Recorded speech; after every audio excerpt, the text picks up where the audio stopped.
Hello and welcome to Palace Intrigue. I am your host, Mark Francis.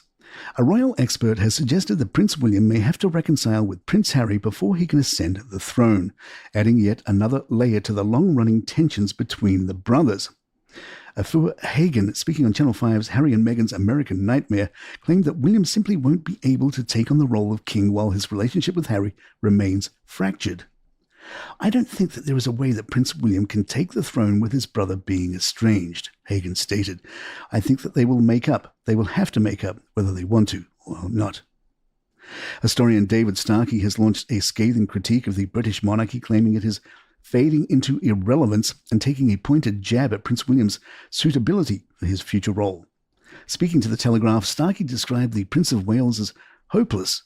Nature intended him to be the manager of a second division football team, adding that he would be rather stretched at that. King Charles has taken steps to position the monarchy as more representative of Britain's diverse cultural and religious landscape. During a recent reception at Buckingham Palace, the king told assembled religious leaders that his goal was to protect religions, cultures, traditions, and beliefs to which our hearts and minds direct us as individuals. Meanwhile, Prince William is said to be considering significant shifts in royal operations when his time comes.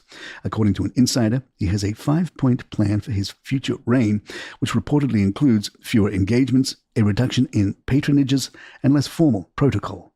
The source also suggested William may reconsider the Commonwealth's role, stating, "Focusing on the United Kingdom is very much a priority for William moving forward, and there are already plans being worked on to that effect."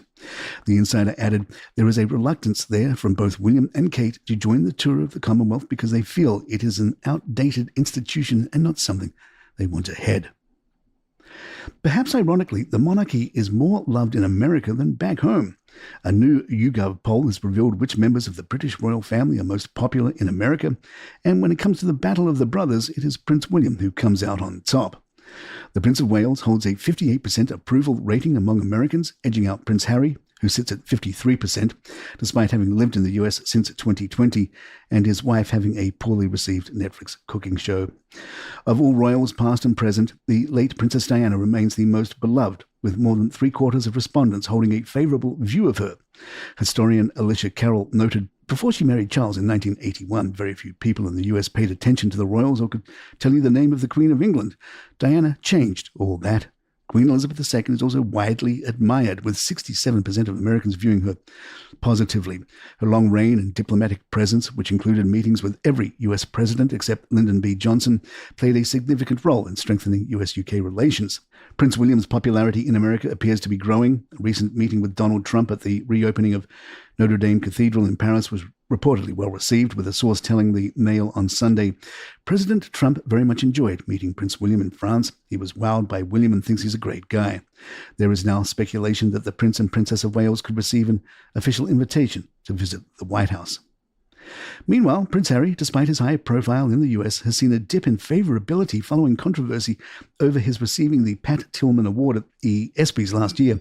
The honour, traditionally reserved for unsung veterans, was met with backlash, with Pat Tillman's mother expressing her disapproval. Catherine, the wonderful Princess of Wales, follows closely behind Harry in the rankings, with 52% of Americans holding a favourable view of her. Her cancer diagnosis in 2024 and subsequent treatment have drawn significant sympathy and admiration. Possible former royal sex bomb Princess Anne remains a steady favourite, with 47% approval. Part-time podcaster and jam entrepreneur Meghan Sussex, despite being American-born, ranks lower in the poll, with only 46% of respondents viewing her positively. Her popularity has declined in both Britain and the US following the couple's media ventures, although we at Palace Intrigue cannot wait for her podcast to return. Royal biographer Ingrid Seward told The Standard, "I give a lot of talks to Americans. They all dislike Harry and Meghan. They hate that they let the Queen down." President Trump has also criticised Harry's actions since leaving the UK, calling his treatment of the Queen unforgivable. Speaking about the late monarch, Trump remarked, "She was unbelievable, and I thought she was treated very disrespectfully by them." Grant Harold, who served as the King's personal butler, has spilt the tea on tea.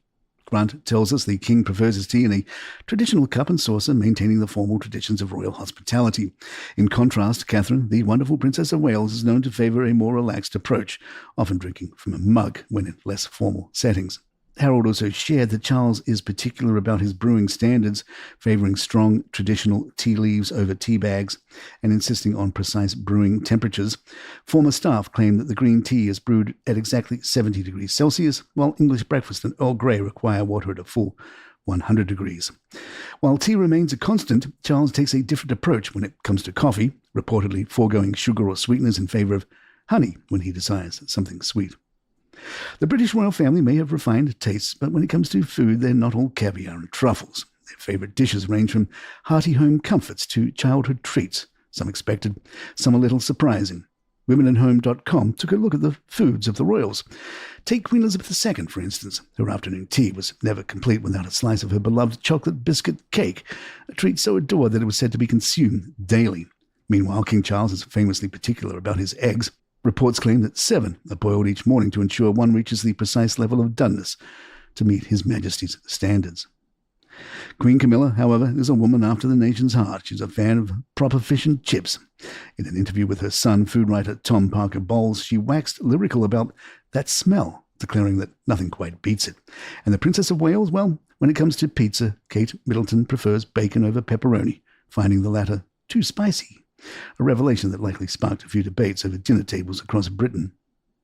Prince William, on the other hand, has a well-documented sweet tooth, with sticky toffee pudding being his go-to dessert. He's in good company, as Prince George has a well-known love for spaghetti carbonara, a dish his father has apparently discussed with chef Aldo Zilli. Princess Charlotte, meanwhile, enjoys a good curry, although her mother makes sure the children's portions are on the milder side. That said, Charlotte is pretty good with heat, according to Kate. As for Prince Louis, he's got a more unexpected favourite, beetroot, a staple from the family's garden. Prince Harry has a long-standing love affair with bananas, preferring them in all forms, including banana bread. And Meghan Markle, her most famous meal was a roast chicken, specifically the one she and Harry were cooking the night he proposed at Nottingham Cottage. Some royal favourites lean into tradition. Princess Diana was known to snack on cold lamb cutlets, a choice perhaps reflective of the refined simplicity she preferred in her diet. Prince Philip had a penchant for Russian delicacy, salmon kulibiak, a rich dish featuring salmon, rice, mushrooms, and spinach wrapped in pastry. And the Queen Mother favoured Worf's drum kilbo, a dish that's essentially an elevated combination of prawn cocktail and egg mayonnaise, popular at Balmoral picnics. Not all royal cravings are quite so regal. Sarah Ferguson, the Duchess of York, has professed a deep love for potatoes in all their forms, from mashed to jacket spuds. Prince Edward, it turns out, is something of a grill master, with his barbecues being a hit with his children. Meanwhile, Mike Tyndall has no qualms admitting that when Zara's away, he treats himself to a full Chinese takeaway, usually a banquet for 2 just for him. Even the youngest royals are developing their own tastes. Archie Mountbatten Windsor reportedly loves waffles, fresh from the waffle maker thanks to his mum. Meghan and Lady Louise Windsor have grown up enjoying Christmas at Sandringham and are no stranger to a proper turkey feast. Then there are the more unusual royal choices. Princess Anne is partial to kippers, smoked herring often enjoyed at breakfast. Princess Margaret took her snacking seriously, indulging in an array of continental and British cheeses. And Princess Eugenie, she has a weakness for croissants, one admitting she struggles to resist the smell of fresh pastries while out shopping. And there you have it. If you'd like to email us, our address is thepalaceandrink@gmail.com. Please follow us on Spotify, Apple, or the app of your choice, and leave us a review of 5 stars if you're enjoying the show. I'm Mark Francis. My thanks to John McDermott. This is Palace and Drink, and good times.